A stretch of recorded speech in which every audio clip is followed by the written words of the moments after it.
Welcome to Freedom Junkie Radio. So happy to have you here today.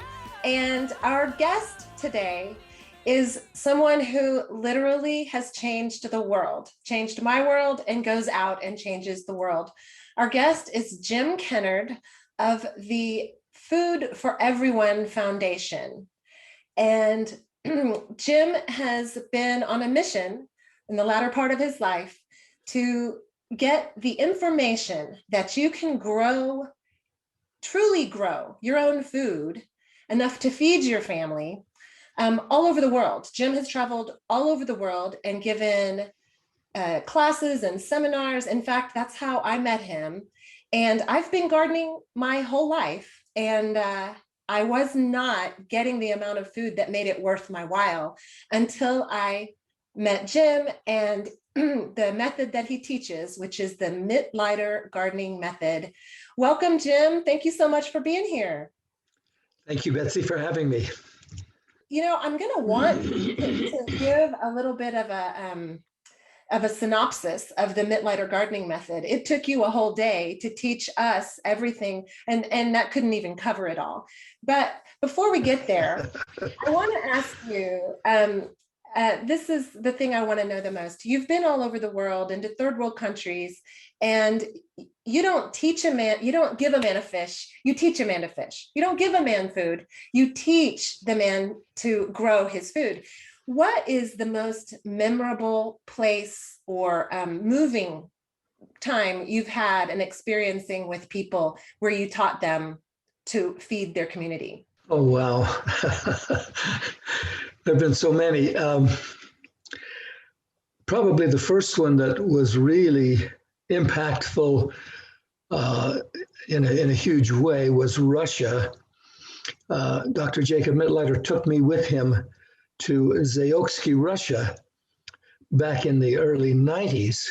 And he had been there since 1989 teaching, and we watched as the people under communism learned again how to grow their own food and got the courage to throw off the shackles of communism. And I was kind of, I was a student, obviously, but I had a catbird seat to watch that happen. And I communicated with many, many people over there, some of whom were teaching as many as 50,000 people through the newspapers that they created, weekly newspapers, to grow food. And it's my belief that Dr. Mittleider's teachings and this gardening system allowed the people to have the confidence once again to throw off communism in August of 1991. And I was there. So that was probably the first one that was an absolute mind blower for me. Most recently, probably the Philippines. They suffered mightily with some cyclones. And a man whom I became acquainted with had a great affection for and affinity for the people of the Philippines. And so he asked me to go over there and teach some of the Filipino people how to grow food. He was developing a project there that they wanted to feed the school children. The particular island called Leyte was one of the poorest of all of the islands. And the children were suffering from lack of proper nutrition. And so I went over there for 2.5 months. And the ultimate, I guess, of course, the ultimate maybe is not here yet, but just since then, they have built that garden that I taught them how to grow and created with them, built the one garden into 3 gardens, more than 3 gardens, actually 3 islands, but 54 acres of gardens. And they are now feeding thousands of people. At first it was for the school children, but when the pandemic came, they had to close the schools. And so the trucks of this foundation called Rise and Rebuild Foundation. They go all over the islands taking food to those who are most heavily impacted and lost their jobs and don't have food. And they're feeding thousands of people every day, tons of food every day out of the Mittleider Gardens in the Philippines. Oh, that just must feel so good. You know, I envy that you're one of these people who has been able to, for your love of humanity, and you've been able to do something with it. There's a lot of people out there who love people and want to do something and make an impact in the world. And you get to see your impact in the world. It's truly remarkable. Though, it's not something that only someone like me can do. I don't know if you ever heard the story about the men trying to move a piano, and there were a whole bunch of men, and finally one of them kind of took charge and said, everyone stand around the piano and we will lift where we stand. And so these, I think it was 6 or 8 men, managed to move this piano. Well, you and I just need to lift where we stand. And that means that a homeowner, someone living in an apartment, virtually anyone can make a difference in the world if they are willing to do it and if they will just lift where they stand. That means that we all have different roles, and those roles can change over time, of course. When people learn how to grow food, they discover that it doesn't take much space. Even a 50th of an acre can feed a family. And that's, somebody can do that practically in an apartment, on a flat roof or patio. So it's not just for people like me who happen to have been placed in a situation where we can impact a lot of people. It's for everyone who cares about others and learns true principles and is willing to share. Okay. So the giant boulders that you throw into the pond that make these ripples that go out, I probably told 100 people about the Mittleider Gardening Method and how it's so simple but seems so revolutionary. My first gardens were in North Carolina. Well, I grew up in Texas gardening, putting little radish seeds in the ground and they would grow, and it was awesome and I loved it. And it was Houston, where it rains a lot. Then I had my first gardens in North Carolina, where you don't have to really do anything but weed. You put seeds in the ground, it rains, it's sunny, they grow, you have way too much food. In Central Texas, I met my match. I couldn't grow anything by the time it got hot and everything died. And your teaching me the Mittleider method allowed me to truly produce food, even in the most difficult of climates. The seminar that I went to with you was called Growing Food in Difficult Climates. I was like, I'm in. And on your websites and stuff, which I'm going to tell everybody about because there's so much information on the growfood.com, and we'll talk about that later. You talk about how you can grow food in almost any climate. You just have to know, you have to water, you have to fertilize, and you have to have nutrients. That's basically it. And then there's the vertical gardening part, and we can go into that. But if I'm assuming that our listeners are going to be either gardeners already and wanting to know what this Mittleider business is all about, or maybe some people who've never gardened and who are very interested in starting, what are the basic differences? What makes Mittleider gardening different from even standard, traditional, like organic gardening that people are doing? And they get their head of lettuce now and then, they get a few tomatoes, maybe even a few to share. But what are the big differences? Well, first of all, there's no guesswork. Dr. Mittleider was for 20 years a nursery grower, and he sold his plants almost all over the country. He was in California near Los Angeles, and he was shipping plants as far away as Louisiana because he was so good and people wanted his plants. And so he really learned his lessons well. And the last 40 years of his life, he basically spent teaching others and helping others, developed a marvelous growing system that really is a recipe, and you just follow the recipe. So organic, back to Eden, square foot, any of these other gardening methods, really, there's a lot of guesswork. The Mittleider Gardening book, called the Mittleider Gardening Course, is a recipe. And you follow that recipe and you are virtually guaranteed great success, no matter where you live. From Alaska, which we have growers in Alaska, all the way down to Chile and everywhere in between. The islands of the sea, as they say in the scriptures, and the mountaintops, you name it, you can grow. Okay, well, you know what I learned, which so my grandfather had been a farmer in East Texas, and he loved to garden, and that's probably where I got it from.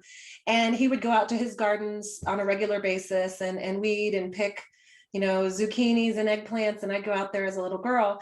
And he, as a farmer from East Texas, stood by water deep or not at all. And that was one of the big things that changed for me that day, when I think I probably raised my hand and said, well, this is what I've been taught. And of course, I'm an open-minded person. If I get better information, I will embrace it. And you looked at me and you said, is there plenty of water where you are? Do you have a water source? And I said, yes. And you said, then you don't need to worry about not having enough water. He was coming from a farmer with a potential drought. I mean, he was back in the 1930s and 40s in East Texas, and they wanted the roots to go deep just in case there wasn't enough water. But with your method, you water every day, every morning, and it's you put it on a timer, so you don't even have to go out there and do it. You put the little watering system in, have it on a timer at 5 o'clock in the morning, and it comes on for whatever, half hour, 45 minutes. It's not that much water, but it gives your plants a drink every day. And plants are like people, they want to drink. And then you said you have to fertilize every week. And I was like, what? I think in North Carolina, I think I probably fertilized twice a year. No wonder I wasn't getting like the massive amounts of food. And you said, how many of you are organic gardeners? And like 90% of the people raised their hands. And you said, so I want you to not have a problem with fertilizers, your big three, the nitrogen, potassium, and phosphorus, the bags of it, because organic means it's carbon-based and comes from the earth, and there's no pesticides in there, but that's what your plants need. And it always made me think, like when you said in Trinidad and Tobago, they have no soil, and you don't even need soil. You need water, nutrients, and sunlight, like they do hydroponics, right? So in these poor areas where you cannot go to Home Depot and buy a bag of fertilizer, what do they use for fertilizer? Like if we ever end up in the grid goes down and we are truly dependent on our gardens for our food and Home Depot's not open, where are we going to get fertilizer? Okay. I wish I had been able to take notes as you were talking, because there are about 10 things that you mentioned that I'd love to respond to, and I can't remember even what they are. But the last thing that you said in the question is, what do you use for fertilizer if you can't go to Home Depot? This system teaches the use of the 13 nutrients that plants need and must have. And our fertilizer provides those 13. And 12 of the 13 come from rocks. So they are as natural as it gets. I want to just jump in and say that there is a product that you sell. It's called Mittleider Magic. And I think that's what you're referring to when you said our nutrients. It's the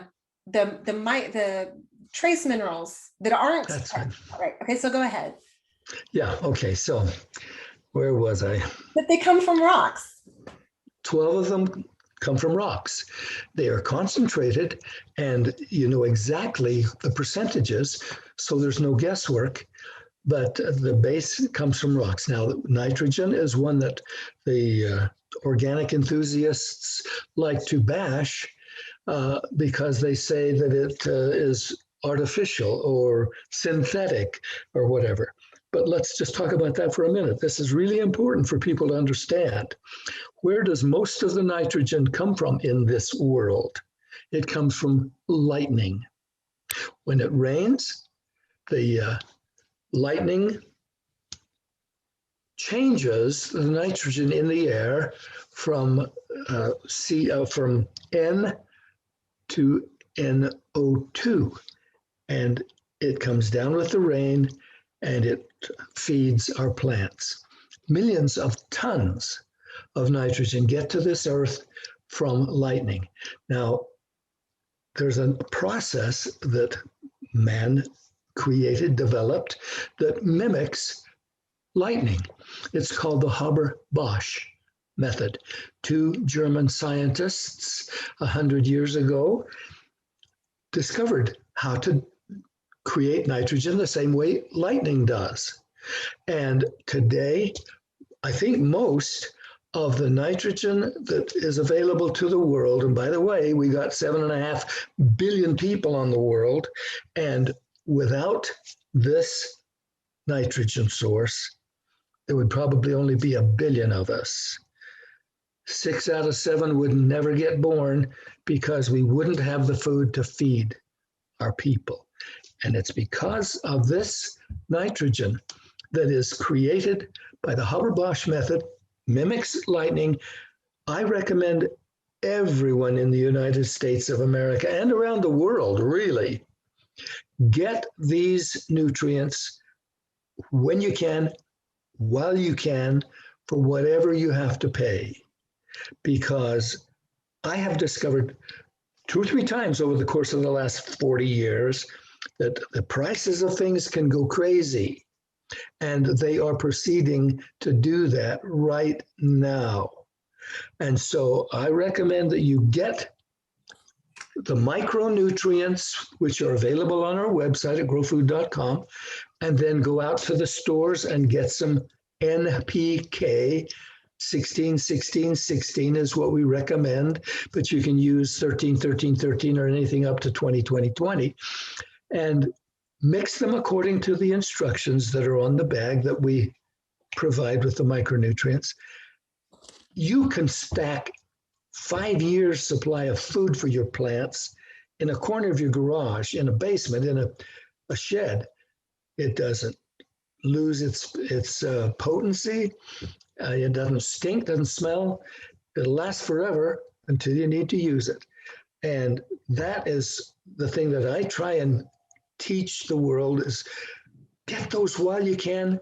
And by the way, I have been to Madagascar, to Africa, to the Middle East, to Colombia, South America, to the Philippines, et cetera, et cetera.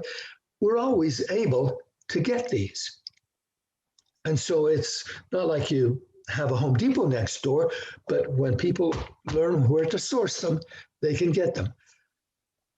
Now, here is the kicker.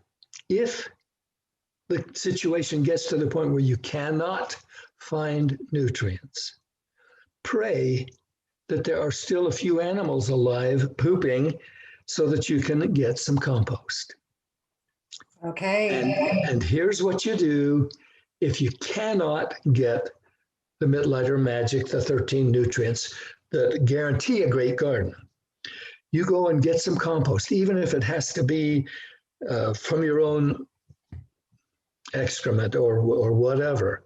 You know, that's the ultimate. That's depression where nothing else is available. You get that, you put that in a bag, like we use. Come on, what's the bag? The old bag that they put grain in. Burlap? Burlap, thank you. Put it in a burlap bag, about 2/3 full. Stick that in a 55-gallon drum. Fill it with water. Let it sit for 24 hours. Pour that water on your plants. My granddad called it manure tea. Exactly. Manure tea. Yep. And you can't plant as close together as you do normally with the Mittleider method because there's not as much nutrition in it. But then you use that first barrel, you put the bag back in, you fill it up with water again, let it go 2 days this time, water it again, throw the compost away, and start over again. So when I was talking and you had all these ideas, I had talked about watering every day. Did you want to touch on that? Yes, yes, that's great. When people water and water deep and then don't water for a few days, that is often, and most of the time, it's out of necessity. In the West, for example, Utah and Wyoming, places like that, they have created canals and they bring water from a river or some distance away and they bring the water through canals to the people and they get irrigation turns. And those irrigation turns are typically once a week or once every 8 days or something. Well, when they get the water, they flood their land and it'll usually sit on the land for 12 hours or something. What happens with the plants? Of course, they're struggling for air during the time they're being flooded, and assuming they live through that, then of course the roots of the plants follow the water table as that water recedes and goes deeper and deeper. And so much, if not most, of the energy of that plant as it grows goes into creating deep, long, strong roots. Well, we don't want to have our plant give its energy to creating roots, unless it happens to be carrots, but we want the growth to be up here where the sunlight is and where the fruit and the leaves and those things that are edible can grow and maximize the yield. And so that's why we recommend that we water once a day. Now, you said half an hour. I had a half-acre garden, 125 30-foot long beds at Utah's Hogle Zoo in Salt Lake City for about 20 years. And I watered every day, and it took me over half an hour to water. But that was 125 beds. I'm watering each bed for 30 seconds to a minute. And I can't give you a time for what it will be for you because your water pressure will be different. Your volumes are going to be different. Your soil texture will be different. If it's clay, it holds it and it doesn't seep through quickly, and so you don't water as much. But in any case, you water until you have standing water in the bed if you're in dirt. Okay. If you're using sawdust and sand, as we also teach, then you water until you see water starting to seep out from the bottom of your box. And that's when you stop watering. And in your own garden, it's only going to be a few days and you'll figure out, okay, it took me 15 seconds or it took me a minute or whatever. Then is when you determine your time. You don't ever say, listen to David or somebody else saying, oh, I do it for 25 seconds. And then you do it for 25 seconds, you find your plant's dying. Duh. Okay. Your volume's not the same as mine. So you do it until you've got standing water in the dirt or you have water seeping out the bottom in your box, and then you quit. I had my Mittleider garden for 3 years at my old house, and then we moved out to a place where we have rainwater, which is very common out here in the hill country. And I was just afraid to use my rainwater for a garden. So I started just buying my vegetables like most people, and I've missed just getting my hands in the dirt. I've missed eating the vegetables that I grow myself. I've missed having my children out there with me. It is time. And you said that the timeliness of getting this interview out to people is so important because we're starting the growing season. And so if someone hears this and they get excited and they think, I'm going to go do this, I'm going to go start a garden, what should they do? What steps should they follow to start a garden and get it working here in a week or so? To start a garden, first thing you want to do is find a spot that is reasonably level that gets 6 to 8 hours of direct sunlight every day. That's critical. You want to follow the laws of plant growth. First law of plant growth is sunlight, light. The second law is temperature.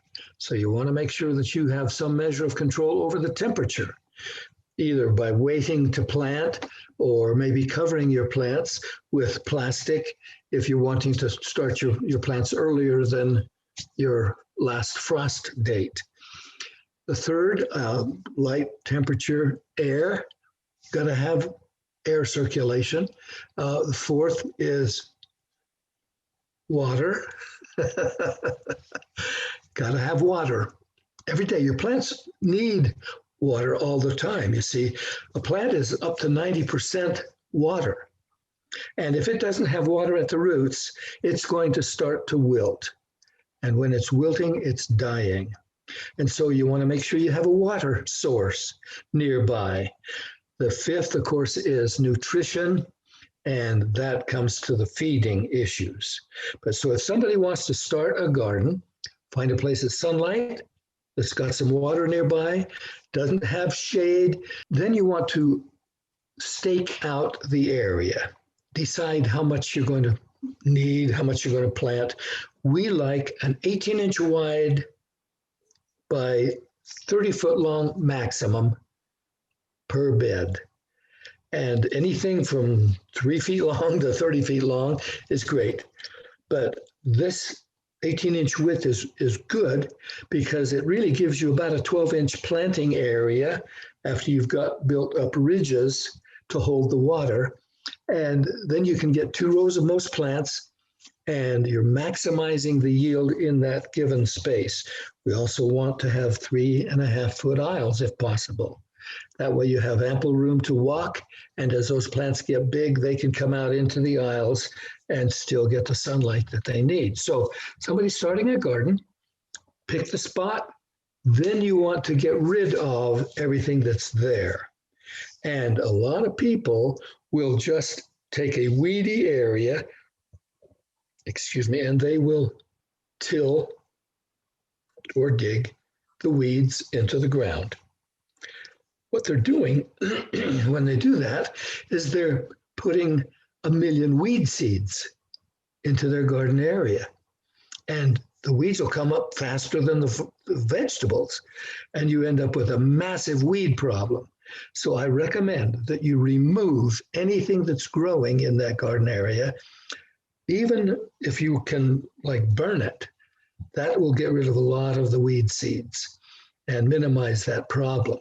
But in any case, clear the ground completely, and if there are perennial weeds there, dig them up and remove them, including the rhizomes and runners. That's those long roots that are segmented. Because if you were to till those, you break those one root into 10 pieces, and suddenly you've got 10 weeds where you had 1. So make sure that you eliminate the weeds as much as possible from the beginning. Then you use string and stakes and you create the beds. And this Mittleider Gardening Course book talks about that. You want your beds to be level in the bed itself. You don't care if your aisles are level necessarily, but the bed area, the planting area needs to be level because you want to preserve your water. You want to use as little water as possible because most places do not have an overabundance of water. If they do, then you still do it the same way, but you just maybe are using rain instead of your hose or whatever. So just to give you an example, in Colombia, we were there for 4 months. For the first 2 months, it rained virtually every day. And it would rain anywhere from 1 to 2.5 or 3 inches per day. Did we need to water? No. We had to make sure that we weren't flooded out. Because you see that third law of plant growth that says air, the plant roots must have air. If they can't have air, if the roots are submerged in water, that plant will die. And so you don't want to flood the garden and leave that water there for any length of time. So nobody needs to buy anything. You can go to the website, growfood.com, and look at the Learn section.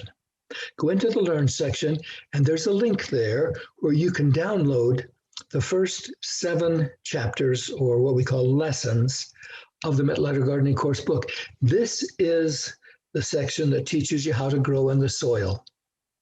If you happen to want to have boxes, it's most of the things are the same, except you're using sawdust and sand and a 2x8 piece of wood to make the frame for the box. But go there and read those 7 lessons. And that will teach you how to make a level bed, how to build ridges around the growing area so that your plants can have the water that they need and the water doesn't get away from you. But I mean, when we were in Colombia, 1 or 2 or 3 inches of rain a day, we still had level beds, raised, ridged. All we did was open the ends of the bed, the water ran out, and we never lost a plant to too much water. So whether you're in a desert or whether you're in a place where it rains like crazy every day, like it does over in Hawaii, a place called Princeville. Anyway, Princeville in Hawaii, they get like 350 inches of rain a year. They don't have to water.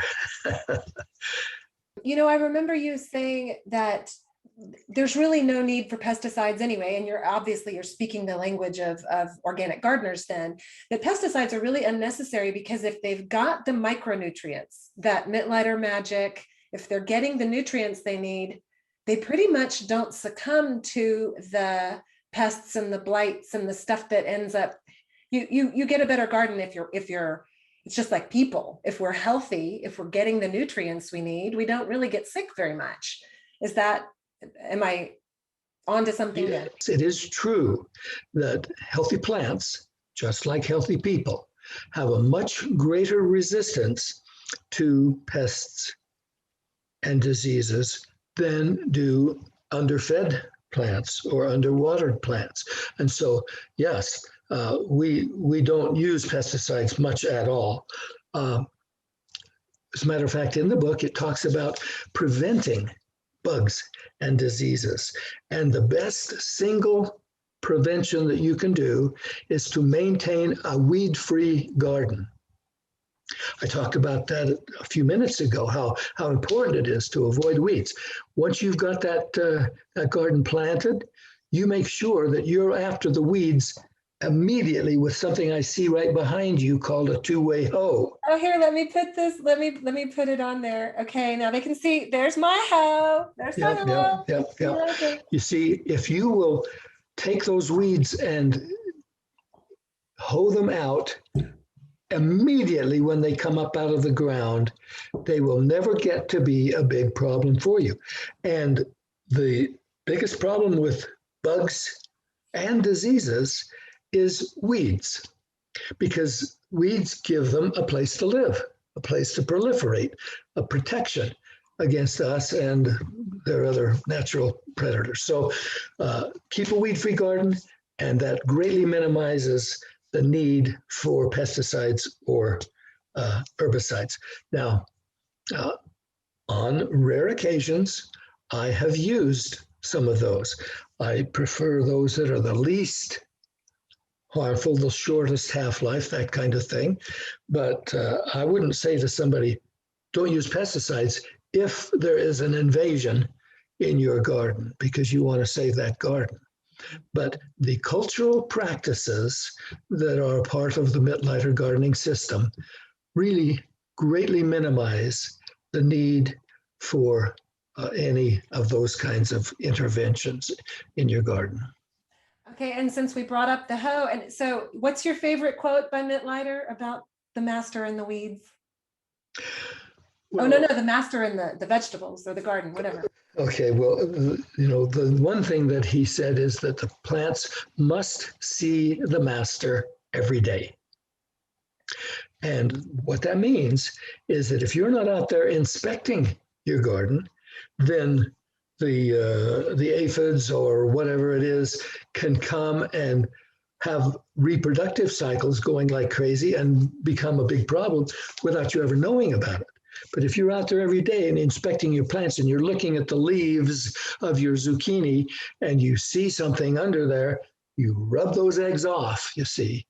That's the time to catch them, is when they are just starting. You see some white butterflies flying around your cabbages. For goodness sake, get yourself a net and catch those things and get rid of them. And if there are any eggs on your cabbage, rub them off.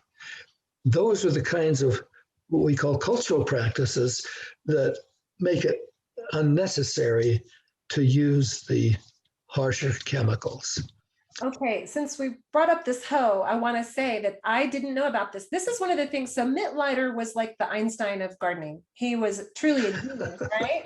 And Oh, yes. he dreamed up. He would wake up in the middle of the night and think of something that would make a lot of sense in gardening. And he was like the Eddie Van Halen of gardening.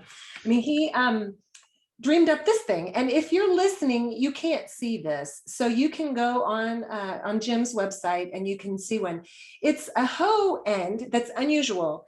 It looks like a big square. I can't describe it. It's like a letter D, maybe. Yeah, like a letter D, and it's capital letter D. kind of like it's like a thick razor blade that goes all the way around in a letter D shape. And you run it through your garden every day and it weeds it for you. You don't have to get down on your hands and knees and pull up weeds or use I used to use one of those things that had 3 prongs and it would just, it still wouldn't pull up the weeds. Well, it digs up the roots of your plants too. Right, this just is amazing. And you run it around your plants where your plants are and you don't have any weeds. And I've heard you say to get the weeds out when they're babies, when they're tiny, then you don't have a problem. People would come to me when I was at the zoo garden. They would hang over the wall from the zoo and say, I've never seen a garden with no weeds. How do you do that? And I'd say, E&O weeding.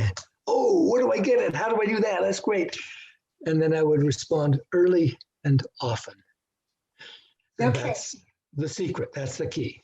Okay. And what is this hoe called again? Well, it's a 2-way hoe. It's called a stirrup hoe, a hula hoe. It goes by several names, but the one that we usually sell is the best far and away on the planet because it's so strong, sturdy.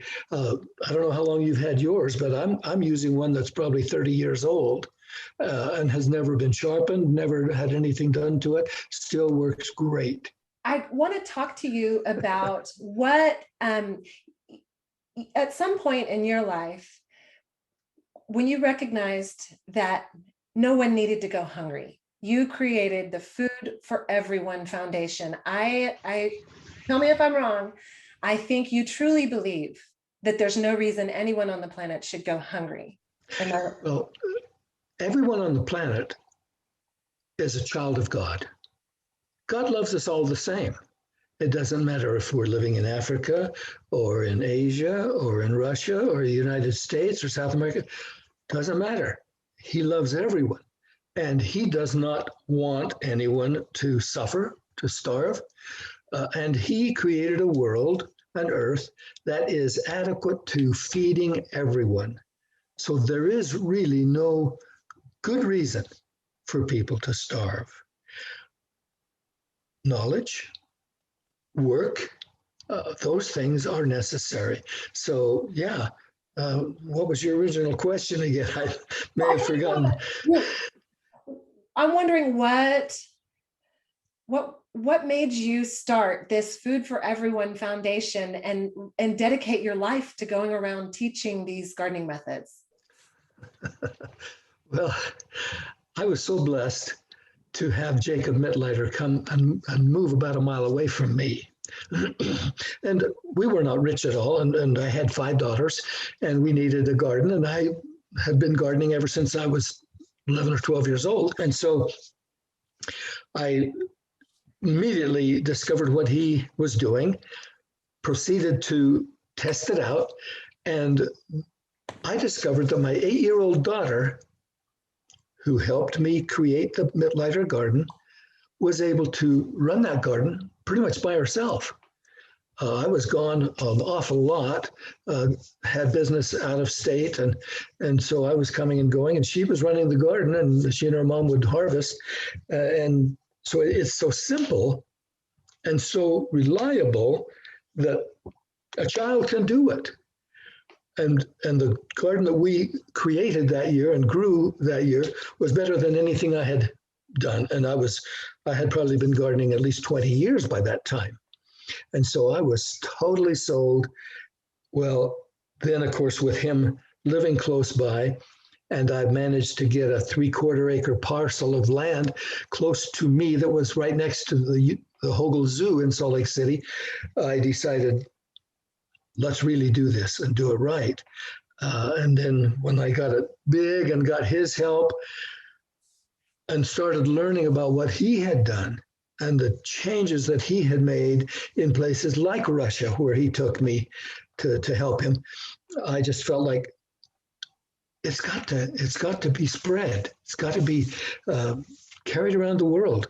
And so I created the Food for Everyone Foundation specifically to try and promote his work and expand it to the point where everyone could have access to it. And of course, God has given us the internet and all of the digital means by which we're able to communicate now, so that people all over the world can get this if they just have a computer or access to a computer.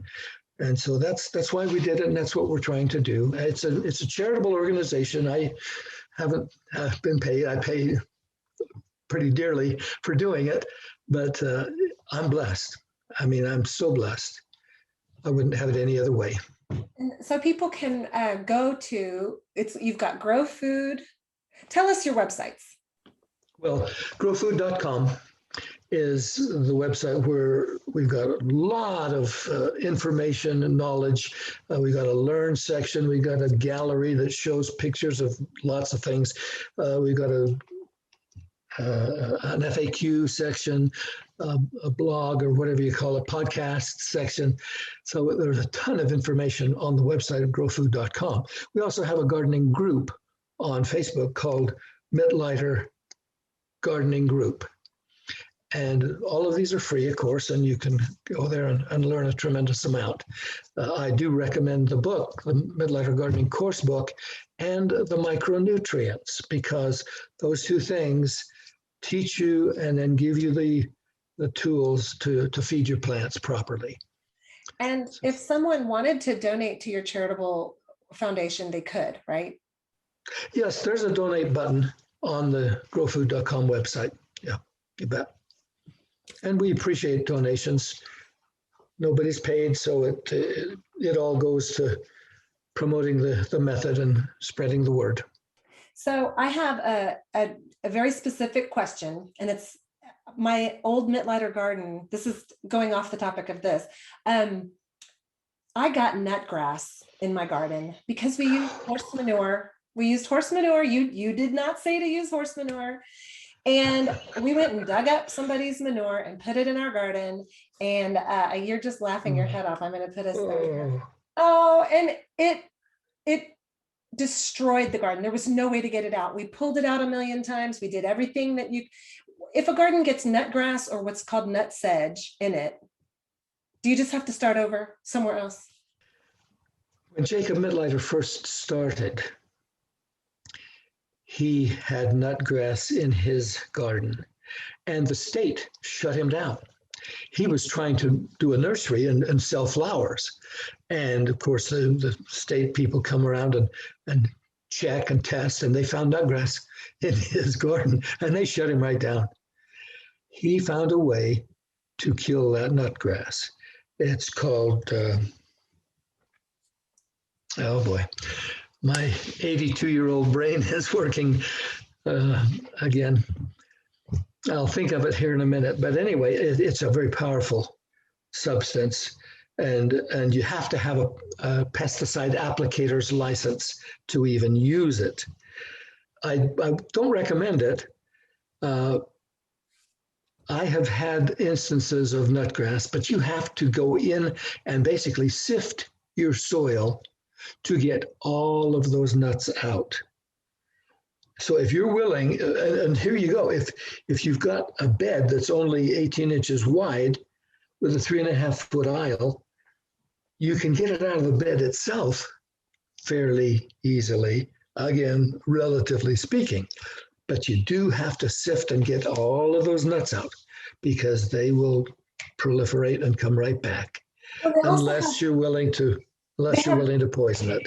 Yeah, they have light feathery seeds too. So at some point, the seeds had gotten into our grass, and then they blow back into the garden. Yeah. I mean, there was no, okay, well, that's good to know that there is something we can do. And if we don't think of the name of it, when you do, I'll just put it in the show notes at the end. Okay.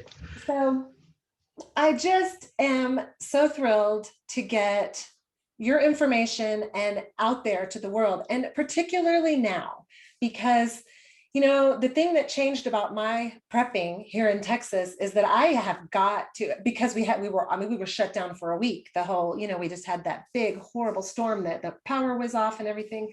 And we were well prepped. But what I realized was if it had been longer than a week, I wouldn't have had any fresh vegetables. So now is a really good time to consider having a garden and having better preparations. I know that that's a part of why you do what you do too. I wanted you to touch a little bit on that. You do talk about, because there's a prepping aspect, there's a preparedness aspect to gardening and looking after yourself. You touch on animal husbandry and having rabbits, chickens, goats, cows. Most people can't do that, but why don't you just touch on that and why it is that becomes important too? Well, most people like meat. The healthiest food is vegetables and fruits. And our bodies are structured as herbivores. And so if we can wean ourselves from meat, we are generally healthier. Secondly, meat takes 20 to 30 times the space, effort, cost, etc. time to produce a pound of protein from meat than it does from a vegetable source. So those are arguments against animal husbandry and eating animals. Then, of course, the whole thing about cruelty and baloney, because, if you don't use your animals, there's no sense to have them. And I believe that they enjoy life. They have souls and spirits. And so I think it's good to have animals. And I like a cow, but it's not efficient. For 95, 98% of the people in the world, animals are not a good, viable source of ongoing food just because you don't have the space. You have to have acres. As a matter of fact, the BYU Benson Institute for many years has taught how a family can be self-sustaining on only a hectare of ground. A hectare is 2.5 acres. How many people have 2.5 acres?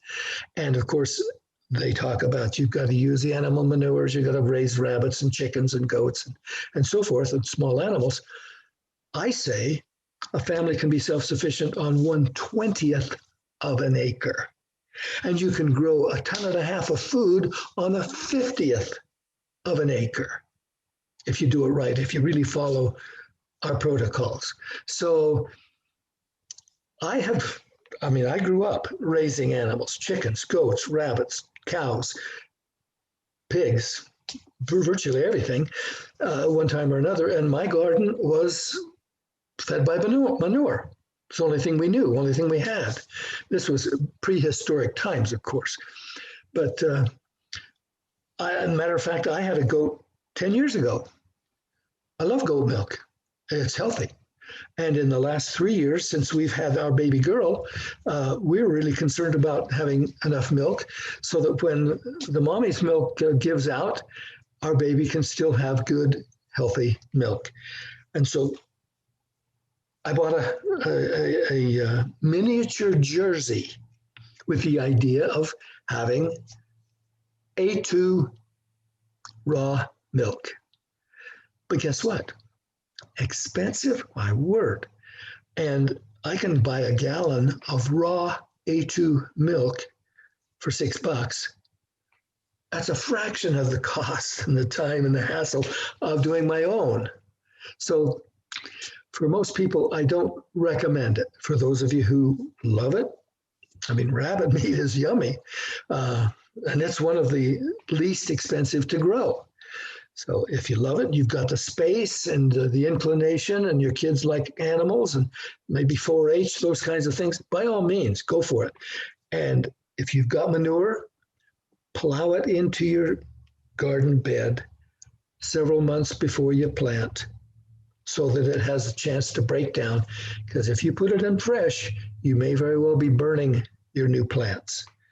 So don't use fresh materials, but do use what you've got and what you need to get rid of. But don't count on it, because you don't know if you've got zinc, boron, manganese, molybdenum, copper, iron. You don't know if your soil has those things in it, if your cow manure has those things in it. And we want to make sure that our plants are healthy, because that's how we get our minerals, you see, from our plants. And that's the best way for us to get them, is in the organic form in the vegetables that we eat. Did I answer your question, or did I stray too much? No, that was great. I just wanted to touch on that. And then, I know the pH of soil definitely makes a difference. Some vegetables like it, I like different pHs. I know where we live, the soil is pretty alkaline. And I remember you Which is high pH. Right. So what do you do to shift the pH of your soil to get it ready to go? That has been such a big deal for so long. People spend a lot of money on soil tests to find out what their pH is. Jacob, he was in 75 different projects in 27 countries around the world. Can you imagine the troubles that he had figuring out what's the pH? How am I going to fix this? How am I going to do that? And he would get soil samples everywhere he went and send them to the soil laboratory in Southern California called the Matkin Labs. And they would send him back and tell him all what was going on, and then he would be able to fix it. But over time, he discovered a couple of things that are very important and make this process very simple. If you have annual rainfall more than 20 inches a year, your soil is going to tend to be acidic. And the more rainfall you have, the more acidic, which means the lower pH. Got that? So 20 inches a year is about neutral. Below 20 inches annual rainfall is going to be alkaline, high pH. How do you fix it? What do you do? Simple. Plants need calcium. We want to give them calcium. And so if you have high pH, if you have high rainfall or low pH, you feed your plants lime. Lime raises soil pH. That's our pre-plant mix. We do that every time we plant. And 2 or 3 times during the growing season, we will add calcium in the form of lime if your pH is low, in the form of gypsum if your pH is high. Gypsum does not raise pH. And so if you've got alkaline soil, simply add gypsum to your fertilizer mix. Now, if your pH is really high and you need to actually lower your pH, you might need to add a little sulfur. Sulfur lowers pH. But most people never have to worry about adding separate sulfur, and here's why. The 13 nutrients that I talked about, almost every one of them has sulfur as a component of the fertilizer. Zinc sulfate, iron sulfate, magnesium sulfate, copper sulfate, et cetera, et cetera. This is a natural thing that sulfur combines with these other elements to make a stable compound. And sulfur, of course, is an essential nutrient, so it's not going to hurt you, but it also lowers pH. And so between using gypsum and then using the Mittleider fertilizers, almost always solves an alkaline or high pH situation. If you continue to have an alkalinity problem, a high pH problem, then you just apply some more sulfur. And sulfur can be purchased by itself. And you apply a few ounces of that in your growing bed. That will lower the pH. Oh, awesome. That's great. Took a while to answer that simple question. I want to know what your favorite seed sources are. Where would you recommend people get their seeds? Oh my. We're so blessed here in the United States to have lots of different good seed companies. My favorite is the Mountain Valley Seed Company in Salt Lake City. They have joined with another company, actually purchased and combined, called True Leaf Market. And True Leaf Market was primarily into sprouts and microgreens. But now the two of them combined make a great marriage. And so one of the things that I wanted to mention that you referred to was prepping. The best garden and the quickest garden is going to be several weeks. Radishes, you can start eating the leaves in a couple of weeks or so and start harvesting in 3 or 4 weeks and so forth until other things start to come on. But what about today? What about tomorrow? What about next week if you don't have those things already? Or if it's winter and you cannot grow them? Grow sprouts and microgreens on your kitchen countertop. You don't even need a garden. You don't have to have any land. And you don't even have to have any fertilizer for the sprouts. It is good to feed your microgreens a couple of times.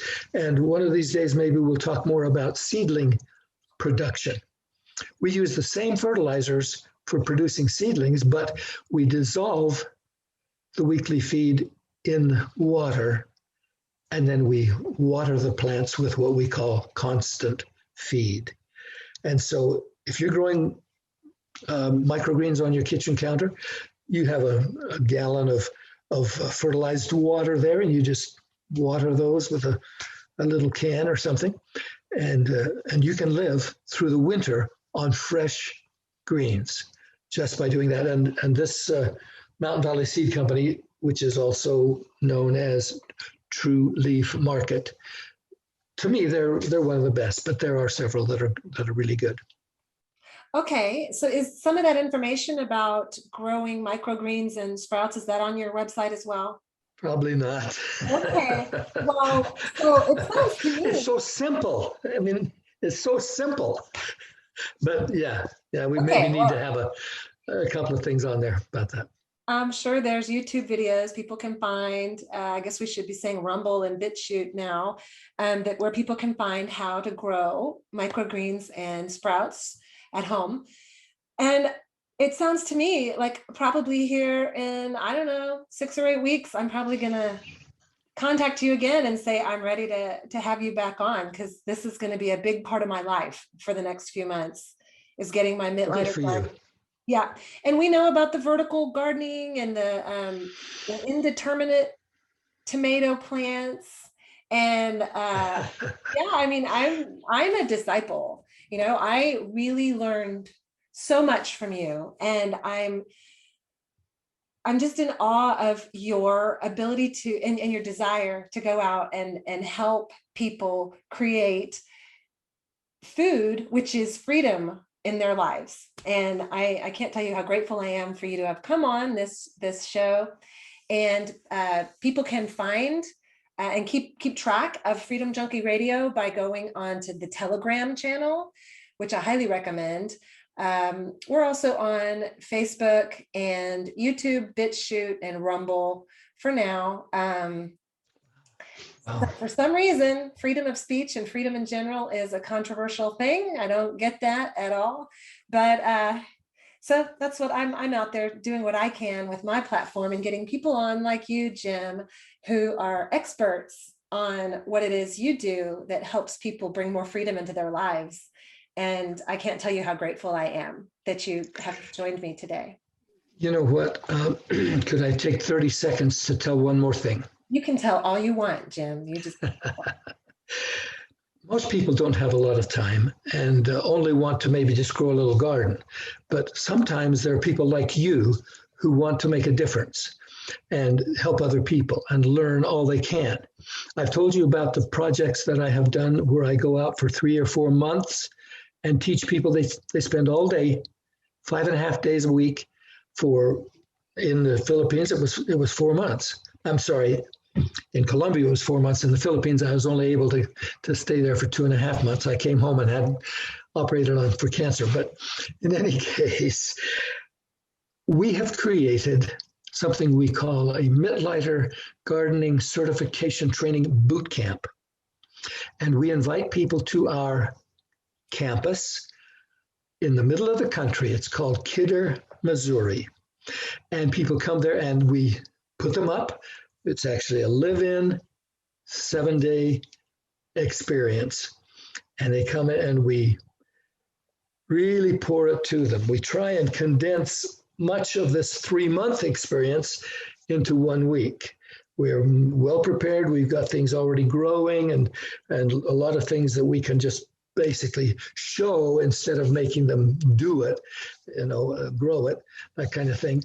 And the boot camp can turn people into serious, really good gardeners.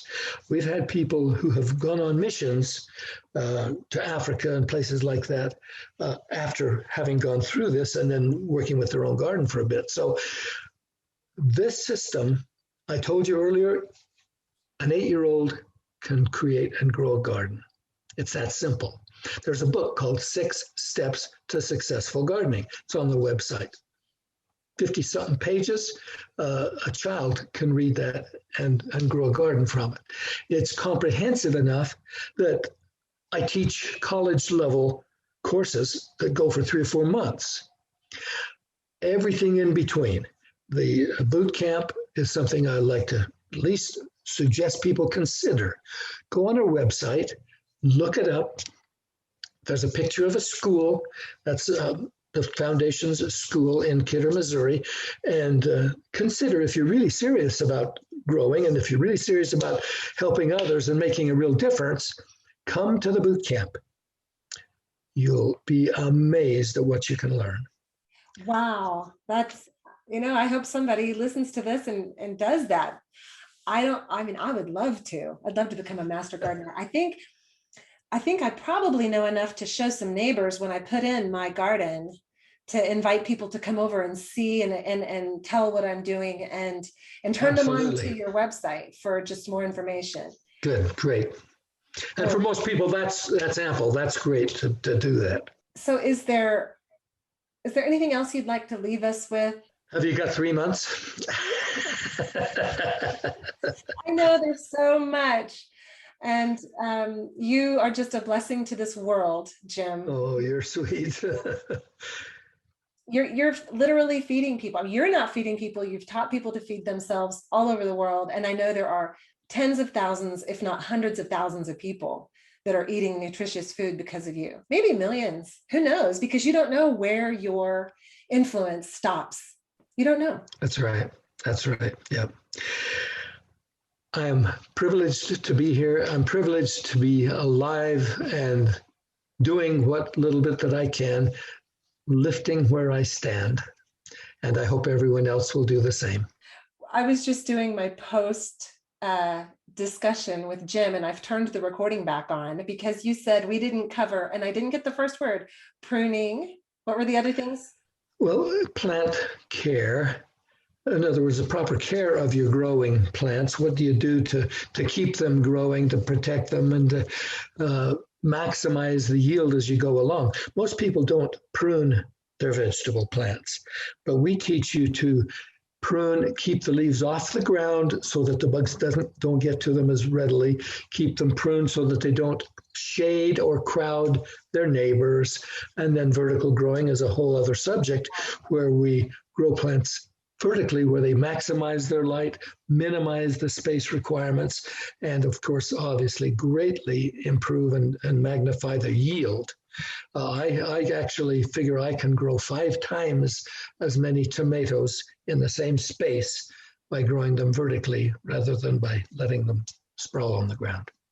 Okay, so we'll call this 101 and I'm going to have you back for 102. Okay. How does that sound? That's great. Love it. Thank you. Thank you. So good to see you again, Betsy. I look forward to working with you. I'm going to go ahead and get this information out since it's timely, like you said. Appreciate that very much. And I'm going to go back out to my greenhouse where I have several hundred plants growing.